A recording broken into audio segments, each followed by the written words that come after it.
leery when government invite me to speak at any event, but my training is in philosophy, the aspect of philosophy called phenomenology and structural Marxism.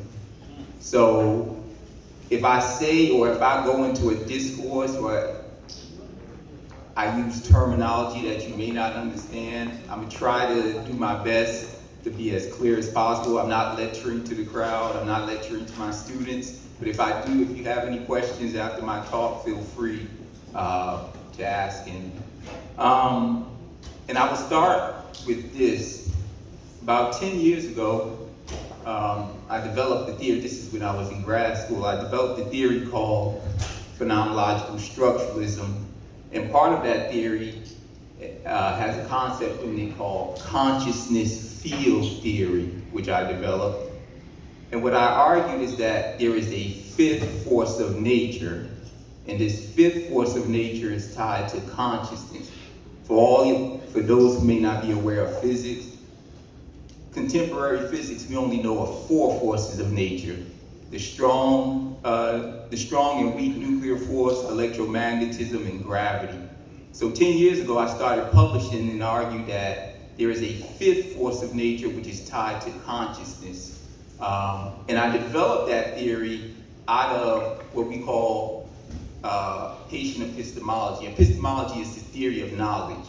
So in Haiti, 2/3 of the population, when the revolution began in August 14, 1791, two-thirds of the population, that's 67% of the population, were directly from Africa. And there's a division within the revolution, which many people don't know about, between the Creole blacks, the mulatto elites, and the Africans who arrived on the island. So there's technically 4 revolutions happening in Haiti: the whites, the mulatto elites who wanted to maintain Haiti as a colony of France, the Creole blacks, led by Toussaint, and the Africans. Many people don't know that the Africans were fighting for total liberation from the Creole blacks who wanted to maintain this dialectical struggle. Remember, we Africans are brought into the revolution between a dialectical struggle. By dialectic, I mean a contradictory struggle between two political economic systems: mercantilism on the one hand and free market capitalism on the other hand. Adam Smith doesn't write The Wealth of Nations until March 9, 1776. Prior to that, mercantilism is the dominant form of settler colonialism, the dominant form of the dominant economic system that governed the world at the time under European power. So what you have is the Creole, the mulatto elites and the Creole blacks who are struggling between these two systems. Remember, Toussaint owned slaves. In fact, in his 1801 Constitution, he kept the slave trade in the Constitution. Many people don't know that, because he wanted the French to return back to the island.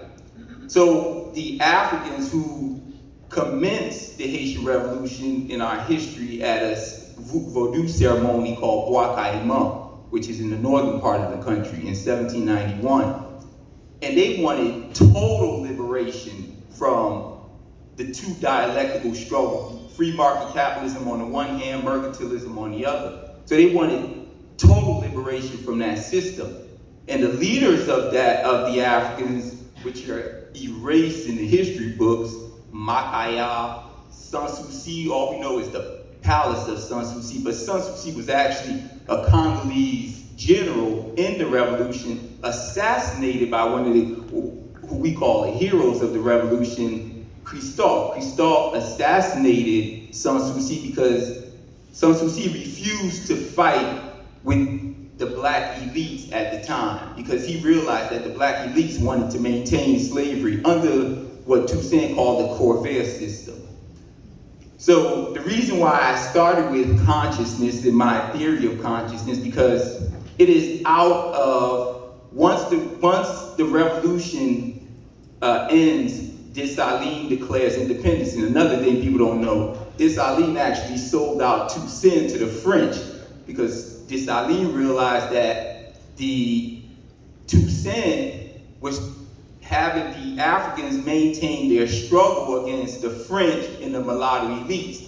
I'm gonna try to cover a lot of history within 10 minutes. So there is a treaty that's signed between Dessalines and Alexander Pétion, who was the leader of the mulatto elites of the time. It's called the Treaty of Acayet. And what they argued was, we'll kick out the French. Now you have to also remember, the mulatto elites were sent back by Napoleon to recapture Haiti for France. So they weren't liberators. Don't get that twisted. So Dessalines meets with Pétion and say, well, let's sign this declaration. We'll kick out the French and we'll gain control over the island. The problem that Dessalines had, the Africans refused to fight with them because they realized that the black elites, what we call the petit bourgeois blacks, Dessalines, Christophe, Toussaint, they wanted to maintain the mercantilist system. Pétion as well. All they wanted to liberate Haiti and make Haiti an independent country, even though Pétion really doesn't want to make Haiti an independent country. To make a long story short, the Africans refused to fight. So Dessalines sent Christophe to meet with Sanssouci, the leaders of the Congolese. Remember, 2/3 of the population of Haiti were directly from Africa when the revolution began. That's why many Haitians, when we talk about Africanism, many Haitians maintain their traditional African ways of existence when you go to the mountainside as well as the villages in the provinces. Anyway, long story short, the Africans refused to fight, so Christophe assassinates Sanssouci to get the Africans to fight with the mulatto elites as well as the black elites. So January 1st, 1804, Dessalines declares independence. He defeats Rochambeau. Leclerc had passed away from yellow fever, and he declares Haiti an independent nation. However, there is still struggle between the three groups that are remaining on the island. Number one, you have the mulatto elites, you have the Africans on the island, and then you have the black elites, the petit bourgeois blacks. So Pétion assassinates Dessalines at the behead, and Christophe knew this as well. So we were celebrating with the red and blue flag, which is Pétion's flag, the flag of the Republic. Dessalines wanted to establish an empire, an imperial organization, and the Africans, once they assassinated Dessalines, they all migrated to the provinces and the mountains of the country. And within the mountains, they established what we call the Lakou system, or what I call Lakouism. And that was supposed to remove them from the dialectic of free market capitalism as well as mercantilism. So since 1804, there's been a struggle to basically remove the masses of the people from the mountainside into the cities to be a part of this capitalist social relations of production, this global world system effort. So that's a lot of history, and if I missed anything, I'll try it. Anyway, you didn't miss anything. So I'm gonna finish up. So I start with consciousness early on because my theory, my consciousness field theory, stems out of what I call the voodoo ethic and the spirit of communism that comes out of the Lakou system. So I built on the epistemology that the Africans established in the provinces, in the mountains, to argue that there is a fifth force of nature. So for 10 years, I've been publishing, sending my articles to Physics Journal. They would write back and say, oh, Dr. Mocombe, you're trying to upstage the laws of physics. You don't know what you're talking about, blah, blah, blah. I said, no, there is a fifth force of nature. Anyway, long story short, last month, they found the fifth force of nature. So, if they equate that force to consciousness, hopefully I win the Nobel Prize in Physics.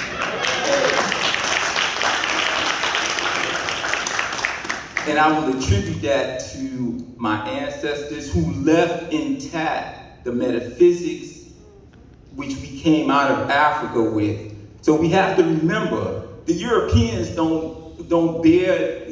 are not the bearers of ideological and linguistic domination. We Africans had our own system of recursively reorganizing and reproducing our being in the world, and we have to reach back into that to fight against what this capitalist world system that threatens humanity. And this is why I use the metaphysics and the epistemology of my ancestors in all of my writings. I've written over 100 articles in all of my writings to understand the nature of reality as such and how we should recursively reorganize and reproduce our being. Because if we don't change how we're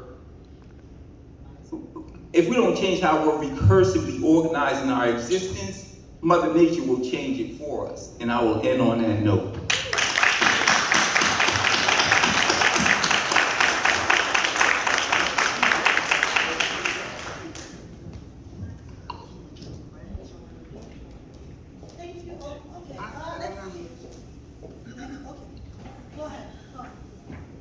Geez, that's a really tough act to follow.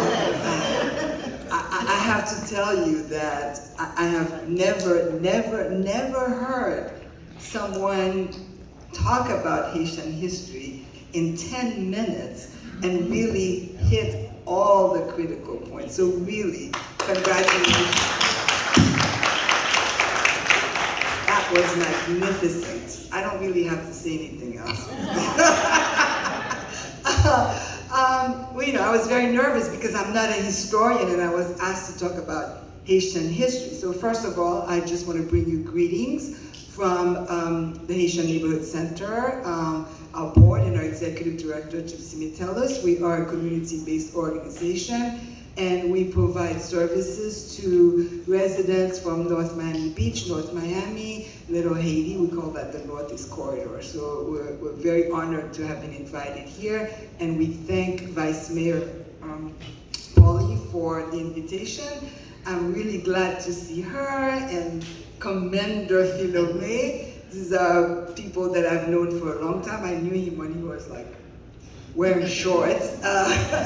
And so it's a pleasure to see that they're both thriving and serving the good people of the city of North Miami Beach.